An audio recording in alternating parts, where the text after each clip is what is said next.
मैंने अपनी धर्मपत्नी रानी देवयानी सिंह जी की दावेदारी प्रस्तुत की है भारतीय जनता पार्टी में हरिद्वार लोकसभा से एज कैंडिडेट बनाए जाने के लिए, टिकट जारी करने के लिए भारतीय जनता पार्टी का। कि मेरी धर्मपत्नी द्वारा अपनी दावेदारी प्रस्तुत कर दी गई है।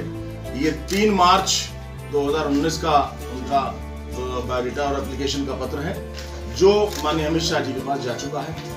आदरणीय मुख्यमंत्री जी, आदरणीय प्रदेश अध्यक्ष अजय भट्ट जी, आदरणीय प्रदेश प्रभारी श्री जाजू जी, सबके पास रिप्रेजेंटेशन हमने दे दिया। तो आधिकारिक रूप से हमारी दावेदारी हो चुकी है।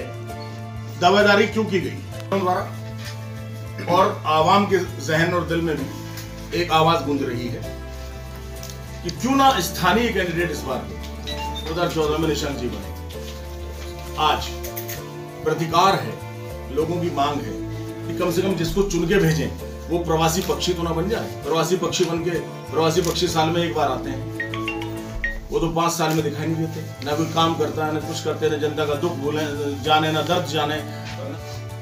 पोस्ट ग्रेजुएट है, राजनीतिक तजुर्बा उनको वृहद स्तर का है। उनके पिताजी नोएडा दादरी ऐसी क्षेत्र से 3 बार लगातार विधायक रहे, उनके ससुर साहब विधायक रहे हैं, मैं खुद उनका पति 4 बार से लगातार विधायक हूँ।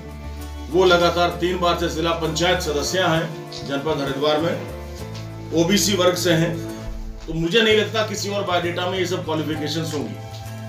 अगर हरिद्वार की सीट को इस बार जीतना है, जब महागठबंधन अपनी चरम सीमा पर हो, सपा बसपा मिल गए हों और कांग्रेस मिलने को लालायित हो, ऐसे में भारतीय जनता पार्टी को एक जिताऊ प्रत्याशी उतारना चाहिए, दिखाऊ प्रत्याशी नहीं। दिखाऊ से काम नहीं चलेगा, जिताऊ से काम चलेगा। और लेकिन हरीश रावत की हिम्मत नहीं मेरे सामने चुनाव लड़ाई। आज मैं अपनी धर्मपत्नी की ओर से फिर कहता हूं कि हरीश रावत लड़ाई, हमें कोई दिक्कत नहीं है। हरीश रावत को जमीन सुंघा सकती है तो रानी देवयानी सुंघा सकती है, नहीं तो किसी अन्य प्रत्याशी की हिम्मत नहीं जो हरीश रावत को हरा दे। ये भी मैं आपको बता दूं। ये करा दिया, वो करा दिया।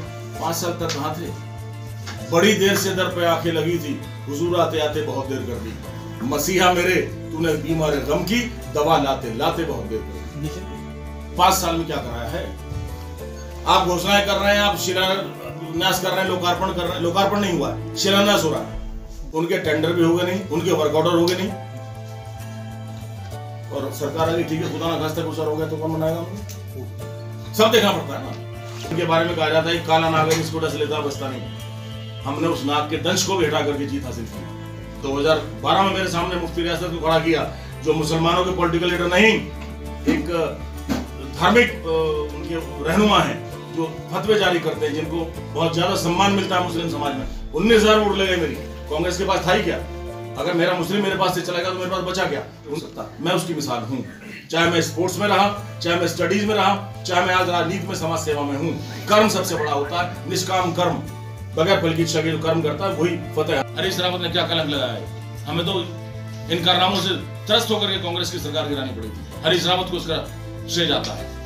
वो ऐसा आदमी है जो मजबूत आदमियों को, ईमानदार आदमियों को बर्दाश्त नहीं करता। साल में नहीं हुआ जितना। अब देखिए, एकदम से चुनाव के पहले आके शिलान्यास कराना, आप खुद सोच लीजिए, समझदार आदमी आप लोग हैं। क्या उनके टेंडर हो गए होंगे? क्या वर्क ऑर्डर हो गए होंगे?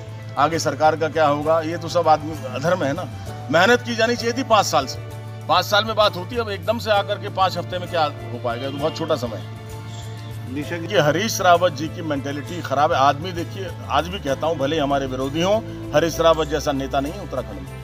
संघर्षशील व्यक्ति है, जमीन से जुड़ा हुआ है, लेकिन उनकी मनोवृत्ति खराब है। वो मजबूत और ईमानदार आदमी को पसंद नहीं करते, बेईमानी को पसंद करते हैं। और आज अगर हरीश रावत गठबंधन के कैंडिडेट आते महागठबंधन के, तो मैं पूरा यकीन के साथ कह सकता हूं कि मेरी धर्मपत्नी रानी देवयानी सिंह हरीश रावत को धूल चटाने में कामयाब होंगे। निशंक जी हरा नहीं पाएंगे रावत जी को? नहीं, मुश्किल प्रतियोगिता और नहीं हरा पाएंगे। सवर्ण वर्ग के आदमी का हराना मुश्किल है, क्योंकि बाकी हरीश रावत जी और निशंक जी भी यहाँ के नहीं हैं। तो एक बहुत प्रबल मांग आ रही है, क्योंकि बाहर का व्यक्ति प्रवासी पक्षी की तरह आता है, जो वर्ष में सिर्फ एक बार झलक दिखाने आता है। किसी की गम में, किसी की खुशी में ना आंसू बहाने आ सकता है, ना उसके साथ हंस खेल सकता है, ना ही समस्याओं को देख सकता है, उनका निराकरण कर सकता है। चाहिए तो एक निरंतरता चाहिए अपने जनप्रतिनिधि में, जिसके सामने पब्लिक रहे, पब्लिक के सामने वो रहें और उनको संतोष